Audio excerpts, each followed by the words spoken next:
चलिए दोस्तों, स्वागत है आप सभी का वर्ल्ड अफेयर चैनल पर। स्टार्ट करते हैं अपने आज के करंट अफेयर डेली बेसिस पर। यहाँ पर आप पढ़ सकते हैं quick point, organisation special day, अनस्क्रूडेल news of the day and PYQs। आप मेरा टेलीग्राम चैनल ज्वाइन करें अमन सर वाइफ स्टडीज, थोड़ा आपको इस वीडियो का PDF मिल सके। और ये बहुत बड़ी अपॉर्चुनिटी आप सभी के लिए, अनअकैडमी पे स्पेशली आज आप 30% डिस्काउंट ले सकते हैं और इतना अमाउंट सेव कर सकते हैं। बट इसके लिए आपको एक कोड यूज़ करना पड़ेगा, ये है लाइव अमन कोड। इसको आप यूटिलाइज करेंगे तो डेफिनेटली आपको ये डिस्काउंट जो है ऑफर मिल पाएंगे। तो आप इसे आज ही यूटिलाइज करें, बेनिफिट उठाइए। पहला question, union finance minister Nirmala Sitharaman ji 3 दिन के विजिट पे हैं, कौन सी स्टेट में? तो आंसर है नागालैंड में। देखिए यहाँ पर नागालैंड में एक CSR एंड इन्वेस्टमेंट कॉन्क्लेव हो रहा है 2022 का, और ये 22 से 24 अगस्त के बीच में हो रहा है। हालांकि इससे पहले ये जुलाई में विजिट करने वाली थी, लेकिन विजिट को कैंसिल किया गया और अब ये इस समय विजिट कर रही है। डेफिनेटली इस पूरे जो विजिट का है बेनिफिट नागालैंड को उठाना चाहिए, और इन्वेस्टमेंट जो नागालैंड में आ सकती है उसके पोटेंशियल को जो है यूटिलाइज करना चाहिए। इकोनॉमिक अपॉर्चुनिटीज़ बढ़ेंगे डेफिनेटली। एक और क्वेश्चन देखिएगा, दूसरा क्वेश्चन, एक्सटर्नल अफेयर मिनिस्टर जो हैं उन्होंने महात्मा गांधी जी का एक स्टैच्यू अनवील किया, कौन से देश में? तो आंसर है पैराग्वे। इस क्वेश्चन का आंसर देखिए, ये जो हमारे एक्सटर्नल अफेयर मिनिस्टर हैं उनका फर्स्ट एवर विजिट है साउथ अमेरिकन नेशंस में। ये 3 दिन का विजिट है, 22 से लेकर 27 के बीच में इनका ये विजिट है। 3 देशों में है, ब्राज़ील, पैराग्वे और अर्जेंटीना, जहाँ पे ये रिलेशन जो है बायलैटरल रिलेशन उन पे डिस्कस करेंगे। और जो पैराग्वे में इनका विजिट रहा है, वहाँ पे इन्होंने सबसे पहले जो है महात्मा गांधी जी का स्टैच्यू अनवील किया है। ये एक प्रोमिनेंट लोकेशन पर जो बनाया गया, वाटर फ्रंट जो है सिटी में, वहाँ पर जो है बनाई गई। अच्छी बात है, जिससे टाई अप जो है और इंक्रीज़ होते हैं। म्यूज़ियम जो है उन सभी के म्यूज़ियम से संबंधित भी कुछ चीज़ें देखने को मिली हैं। Let's see the next question. हाल फिलहाल में कौन सी कंट्री है जिसने डिप्लॉय किया long range missiles to counter China? देखिए, चाइना को डिटर करने के लिए हर देश जो है इस समय कुछ ना कुछ कर रहा है। तो जापान ने भी इस समय जो है 1000 लॉन्ग रेंज जो है क्रूज मिसाइल, मतलब इतना इसका स्ट्रेंथ है, 100 किलोमीटर से लेके 1000 किलोमीटर तक का। तो लॉन्ग रेंज क्रूज मिसाइल जो है उनको जो है डिप्लॉय कर दिया to counter the capability of China. हालांकि कोई स्टेटमेंट जो है जापान फॉरेन मिनिस्ट्री के द्वारा इमीडिएटली इस रिपोर्ट पे नहीं दिया गया, लेकिन ये बात बिल्कुल सत्य है कि इस समय जापान को चाइना को जो है सारे डिटर करना चाहते हैं। और ये कैपेबिलिटी इसकी जो है 100 किलोमीटर से लेके 1000 किलोमीटर तक इसलिए है क्योंकि जापान से अगर लॉन्च किया जाए तो नियर बाय जितने देश है, एग्जाम्पल नॉर्थ कोरिया, चाइना, ये सब देश जो है कैपेबल तभी हो पाएगा, ये रेंज तभी तक आएगी। इन्होंने जो डिप्लॉय किया वो सदर्न नसाई आइलैंड है जापान में, वहाँ पर इसे जो है डिप्लॉय किया है। हालांकि आप ये भी जानते होंगे कि जापान एक ऐसा देश है जिसको उस कॉन्स्टिट्यूशन, पोस्ट वार कॉन्स्टिट्यूशन के हिसाब से सिर्फ और सिर्फ अपने सेल्फ डिफेंस में मिलिट्री का यूज़ करने की आज़ादी दे रखी है। Let's see the next question.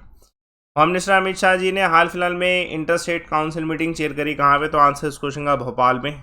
देखिए, इस इंटर स्टेट काउंसिल मीटिंग में बहुत सारी स्टेट के जो हैं चीफ मिनिस्टर जो है उपस्थित थे। ये एक अच्छा तरीका रहता है कॉर्पोरेटिव फेडरलिज्म को इंक्रीज करने का, जिसमें council and zonal council members जो है, चीफ मिनिस्टर जो हैं, वो सम्मिलित होते हैं। ये इंटर काउंसिल जो मीटिंग हुई थी, ये एग्जैक्टली कुशाभाऊ ठाकरे हॉल है, जिसको मिंटो हॉल के नाम से भी जाना जाता है, भोपाल में। वहाँ पे इस मीटिंग को जो है कंडक्ट किया था, जो अमित शाह जी ने चेयर किया। उसके अलावा इन्होंने जो फाउंडेशन स्टोन रखे थे नेशनल फॉरेंसिक साइंस यूनिवर्सिटी के लोकेशन पे। Let's see the next question. CBI ने हाल फिलहाल में रजिस्टर किया है preliminary inquiry of how many lower buses in Delhi. देखिए, दिल्ली सरकार के द्वारा जो लो फ्लोर बसेस जो हैं उनका प्रोक्यूरमेंट किया गया था, उसमें करप्शन के चार्जेस लगाए गए। ये चार्जेस पहले से ही लगे हुए हैं। 1000 लो फ्लोर बसेस जो है दिल्ली सरकार ने उस समय ली थी। ये चार्जेस उस समय के हैं जब 16 अगस्त 2021 में CBI ने जो है कंप्लेंट जो है दर्ज करी थी कि जो 1000 बसेस ली गई उसमें से जो 100 लो फ्लोर बसेस हैं उसमें कहीं ना कहीं करप्शन देखने को मिला है। हालांकि केजरीवाल गवर्नमेंट ने हमें ये कहा है कि जो कमेटी बैठाई थी उन्होंने क्लीन चिट दे दी थी, लेकिन बीजेपी सरकार इस समय जो सेंटर में है उन्होंने कहा है कि जो कंप्लेंट है 2021 की वो अभी भी जो है जारी है, और CBI ने अब उसमें जो है एक इनिशिएटिव दोबारा प्रिलिमिनरी इंक्वायरी जो है बैठाई है। लेट्स सी कि इसमें क्या होता है। इससे पहले LG जो थे अनिल बेजवाल, उनके द्वारा भी 3 मेंबर की एक कमेटी बिठाई गई थी इसी मैटर को लेकर। Let's see the next question. Anand Sharma ji ने क्विट किया है स्टीयरिंग कमेटी चेयरमैनशिप से, तो आंसर है इस क्वेश्चन का डेफिनेटली ये जो है हिमाचल कांग्रेस जो पार्टी है वहाँ के स्टीयरिंग कमेटी चेयरमैन थे और अब इन्होंने क्विट कर दिया। इससे सेम ऐसा ही जो है जम्मू कश्मीर में जो कांग्रेस के कैंपेन कमेटी के जो चेयरमैन थे, ठीक है, गुलाम नबी आज़ाद, उन्होंने भी रिज़ाइन कर दिया है, और भी बहुत सारे ऐसे मेंबर कांग्रेस पार्टी से रिज़ाइन कर रहे हैं। Reason you all know, leadership. और इसमें अगर हम देखें तो ये हिमाचल प्रदेश से बिलोंग करते हैं आनंद शर्मा जी, जिन्होंने रिज़ाइन किया है। और इनका स्टेटमेंट ये है कि the self respect is not negotiable. बहुत सारे रीज़न ऐसे पंजाब में भी दिए गए जब इलेक्शन हुए, आम आदमी पार्टी वहाँ पे जीती। तो ये कुछ जो है अपडेट्स हैं। Let's see the next question. हाल फिलहाल में बहुत ज़्यादा बारिश होने की वजह से जो है फ्लड ट्रिगर हुआ है कौन से स्टेट में, जहाँ पे 13 डिस्ट्रिक्ट जो है 2200 विलेजेस जो हैं पानी में बहाव में डूब चुके हैं इस समय।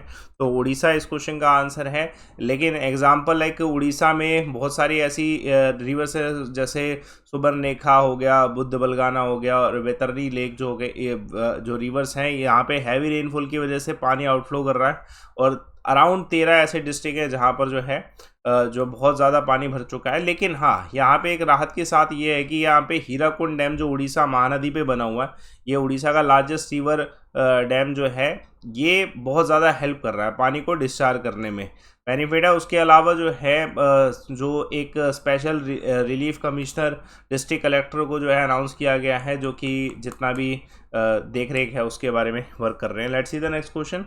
हाल फिलहाल में कौन सी कंट्री है जो एग्जिट कर रही है यूरोपियन यूनियन के एनहांस सर्विलेंस फ्रेमवर्क से? तो आंसर है ग्रीस। देखिए, आप सभी जानते हैं कि कुछ सालों पहले कुछ बहुत 10 से आसपास जो हैं साल हो गए हैं जिसमें ग्रीस की इकोनॉमी इतनी जो है बुरे हाल हो गए थे कि उनको जो है बेल आउट करना पड़ा था। और बेल आउट में यूरोपियन यूनियन ने हेल्प किया था और यूरोपियन यूनियन ने कंडीशन रखी थी एनहांस सर्विलेंस फ्रेमवर्क की।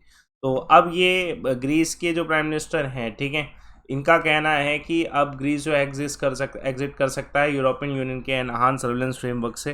देखिए, ग्रीस की जो इकोनॉमी है बहुत ज़्यादा कर्जे में डूबी थी। 260 बिलियन यूरो का कर्जा था, जो कि बहुत सारे देशों से, इवन आईएमएफ का था कर्जा, आईएमएफ से कर्जा लिया गया था। तो यूरोपियन यूनियन ने उस समय जो है एक फ्रेमवर्क जारी किया था 2018 में कि हम आपको सर्विलांस पे रखेंगे और आपको बेल आउट करवाएंगे। तो let's see the next question. United Arab emirate जो है अपना एम्बेसडर कौन से देश में दोबारा रिज्यूम कर रहा है? तो आंसर है इस क्वेश्चन का ईरान। ये एक तरीके से कह सकते हैं कि एमिरेट प्रेसिडेंट डिप्लोमेटिक एडवाइज़र जो है, मतलब यूनाइटेड अरब एमिरेट की एक शुरुआत है कि वो अपने एम्बेसडर को ईरान में भेजकर, शेख मोहम्मद अल ज़बी जो है उनको भेजकर जो है रिलेशन जो है उनको दोबारा जो है ईजी करें। और ये इस वजह से भी इम्पोर्टेंट, देखिए जब ये रिलेशन के ख़राब तब हुए थे 2016 में। 2016 में जो है इनके रिलेशन ख़राब हुए थे। अब जो है एफर्ट्स हर जगह से लगाए जा रहे हैं। तो जो यूनाइटेड अरब एमिरेट है वो भी इस पे जो है वर्क कर रहा है। Let's see the next question. हाल फिलहाल में कौन से इंडियन मिनिस्टर हैं जिन्होंने कंग्रेचुलेट किया है जेवलिन थ्रो प्लेयर सुमित अंथिल जी को और योगेश कतुनिया जी को? तो आंसर है इस क्वेश्चन का अनुराग ठाकुर जी। डेफिनेटली अनुराग ठाकुर जी तो प्रेस करेंगे ही, क्योंकि वो यूनियन स्पोर्ट्स मिनिस्टर हैं और डेफिनेटली इतना इन्होंने एफर्ट किया है।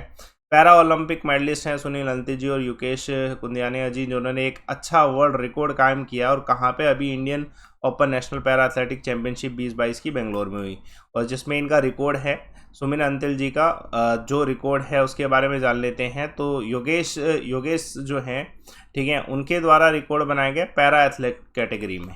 इम्पोर्टेंट है डिस्कस थ्रो का 48.34 मीटर का, जो कि एक न्यू रिकॉर्ड है। Let's see the quick point. S Jaishankar ji ने जो अभी एक स्टेटमेंट कही थी एशियन सेंचुरी की, उसको चाइना ने भी बैक किया है। डेफिनेटली अगर देखा जाए तो इंडिया और चाइना दोनों ही एशिया को स्ट्रॉन्ग बनाना चाहते हैं अपने अपने तरीके से। Let's see the next question kick point, जिसमें देखिए हाल फिलहाल में आप सभी जानते हैं मंकी पॉक्स बहुत ज़्यादा फैल रहा है। तो उसकी पहली RT-PCR किट जो है जो मंकी पॉक्स वायरस को डिटेक्ट कर सकती है, उसे लॉन्च किया गया। कौन सी स्टेट में? आंध्र प्रदेश में लॉन्च किया गया है। देखिए, इंडिया में जो पेट्रोल है उसमें 20% इथेनॉल जो है मिक्स करके, ब्लेंड करके उसे जो है सेल किया जाएगा, लेकिन कौन से वर्ष से? 2023 से। कल एक सवाल पूछा गया था, इंडियन नेशनल एसोसिएशन ने जो है इसकी स्थापना 1876 में हुई थी, कलकत्ता में, किसके द्वारा की गई थी? तो आंसर है इस क्वेश्चन का आनंद मोहन बोस। और आज का सवाल देखिएगा, GST को पहली बार इंप्लीमेंट कौन से देश ने किया था? इसका आंसर कमेंट बॉक्स पे दीजिएगा। टेलीग्राम चैनल ज्वाइन करिए Aman sir WiFi study, report admin का ऑप्शन, और ये बहुत बड़ी अपॉर्चुनिटी दोस्तों। अगर आपने इस अपॉर्चुनिटी को आज यूज़ नहीं किया, और ये पूरे मंथ आपको नहीं मिल पाएगी, क्योंकि ये 30% का डिस्काउंट एक ह्यूज डिस्काउंट है। 10% की जगह अगर आप 30% डिस्काउंट लेना चाहते हैं तो लाइव अमन कोड को यूज़ करिएगा। कॉमन 10% से ऊपर आप ले पाएंगे, 30% प्लस कुछ कॉइन्स आपको मिलेंगे। तो आप एक ह्यूज डिस्काउंट अनलिमिटेड एक्सेस के लिए ले सकते हैं, और ये अनलिमिटेड एक्सेस होगा, इस चीज़ की अश्योरिटी है। आप बस किसी भी कोर्स को ज्वाइन कर रहे हैं तो एटलीस्ट आज में ही लाइव अमन कोड यूज़ करें और ऐसा डिस्काउंट ले जो आपको इस मंथ में शायद और कभी नहीं मिल सकता, that is up 30% and more, क्योंकि इसमें कुछ कॉइन्स भी आपको मिल जाते हैं। तो इसको यूटिलाइज करिए, सेशन को लाइक करिए, शेयर करिए, चैनल को सब्सक्राइब करिए। Thanks a lot for watching.